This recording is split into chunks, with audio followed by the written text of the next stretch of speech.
the young, by the young, for the young. The motto of Edmond Charlot's famous independent bookstore that he founded in the 1930s in Algiers when he was just 20 years old, a bookstore that later became sort of a lending library that was the launch pad for his own little small publishing press, could very much serve as a triptych parallel to this novel Our Riches by Kaouther Adimi about Edmond Charlot. It's a book about a bibliophile. It's written by a bibliophile, and it's very much written to be read by bibliophiles. It's a book about the love of books, and how does that sustain one? How does it sustain a reader? How does it sustain Adimi as a writer? How does it sustain Charlot, both as a historical personage and as a character in the novel Our Riches? How does it sustain one through very challenging times? How does that appreciation for literature, the appreciation for discovering creativity, for trying to be in the vanguard, pushing out creative works and supporting them, even when one is not necessarily a creative writer oneself. How does it feel to be an audience, sort of that small initial core audience appreciating a work? Or on the other end, perhaps the last few readers and fans of the last members of an audience, the last people to leave before, the last copy of that book just disintegrates into dust. How does that feel? And that feeling occurs across this short novel, Our Riches by Kaouther Adimi. And it's a fascinating work because throughout the work, as we get into the journals of Edmond Charlot, as we see what's happening in Algeria across the 1930s, all the way up into the past 10 years, when that bookstore is going to be renovated and turned into a little coffee bar type place where they'll sell vignettes, we see how that love of books affects people. And so it's fascinating. But beyond all of that, Adimi is working on something else. She wants to show us what's happening across Algeria. It's focused on Algiers, but what's happening across Algeria in the 1930s, in the 1940s with World War II, in the 1950s as the Algerian independence movement grows, and ultimately what's happening in the modern day there. And so it becomes this deeply rewarding book that is very much for people who love reading. And so I wanted to just read a couple of passages that get at that. So I found a wonderful story about Giono in a tourist magazine, The Roundness of Days, an evocative title. I was carried away, immersed in Provence in the south of France. It's perfect for the story. It matches my vision, a Mediterranean perspective that goes beyond the harbor of Algiers. I wrote to Giono again to ask if he would allow me to reprint the text and offer it to my first customers. Goes on. Another entry. Spent the afternoon getting ready for the opening of Les Vraies Riches with Jean Panet and Madame Couston. We thought long and hard about a slogan that would sum up our ambitions, and in the end we agreed on the young, by the young, for the young. It's pretentious, we know, but after all, we are young, and it has a defiant ring to it, like a challenge to the staid city of Algiers. We'll have the motto printed in big black letters on a big white sign. I've ordered it already. The next entry. A reply from Giono. What a generous man. He says, yes, of course he's touched. It's at the printers now. 350 copies on bond paper for my first 350 clients.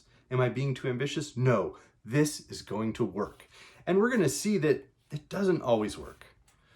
Because as things change around the world, some years later, we're in 1942. A day of do-it-yourself chemistry with Max Paul Foucault. We bought some grapeseed oil on the black market at a scandalous price. I didn't dare tell Manon. Then we shut ourselves up in the kitchen and carefully mixed the oil with chimney soot and boot polish. What a sight we must have been, the pair of us peering into the big pan. The ink is yellowish, blackish, filthy, and the stench. I've never smelled anything so disgusting. The next entry. No more paper, no more binding thread, no more ink, nothing.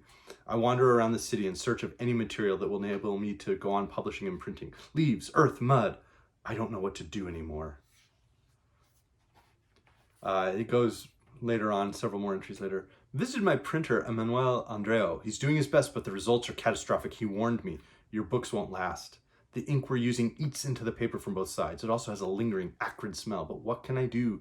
The only paper to be had is the bit that's left on the ends of the rolls from the rotary presses, the stakes, as they say. There are holes all over the place. It gives a very poor impression of French publishing. One day, perhaps, someone will buy these books with editions Charlot on the cover, switch on a lamp, and open them up to discover white pages full of stinking holes.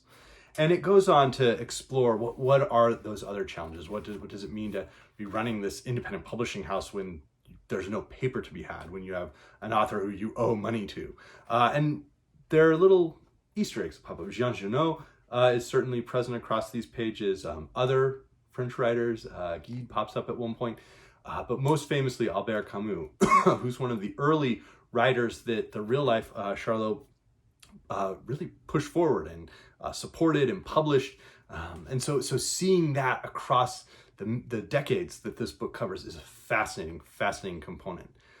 But as I said, one of the sort of aspects of tragedy the book explores, beyond the many tragedies of the 20th century and tragedies that hammer home for Algerian characters and French characters across this novel, is the sense that ultimately, 80 years after it was founded, this bookstore is going to be renovated and sold. It's going to be turned into something other than a bookstore. It's no longer going to be a lending library. The books are going to be tossed out. They're going to be, thrown in the garbage. The whole place is going to be repainted. Even the portraits of famous writers or individuals who were associated with the store, those are all coming down. And so we get these aspects that get into that sadness. One of the moments is where there's a character who's a blind man, and they play a game of giving him books, and he tries to figure out what the book is. And so at one point, Youssef is blind, but he can recognize any of these books by the feel of the cover and recite a passage from memory. You want to try and stump him? Okay. So the boy, the college student who's cleaning out the store on this work internship, he gets one of the books, and the young woman convinces him to try. So Riyad slips one of the books into Yusuf's hands. The Farm Théotine by Henri Bosco. On the handsome white cover with its classic design, the letters NRF stand out in red. Yusuf caresses the book, turns it over and around, smells it, and murmurs. In August, in our country, a little before evening, the field glows with a powerful heat. The best thing to do is to stay at home, deep in the shade, waiting for dinner time. The women clap again. Riyad concedes defeat. He looks for Abdallah but can't find him and ends up going home alone. The streets are dim, barely lit by a few lamps, and the weak glow of the moon. Algiers by night. And so there's a real poetry to Adimi's writing as she conjures these moments that really are sad, the loss of a bookstore. When we consider what is that like? What is it like to lose a place where it's a repository of knowledge, where it's a repository of being able to interact with other human minds from across the wealth of human history, from across the globe?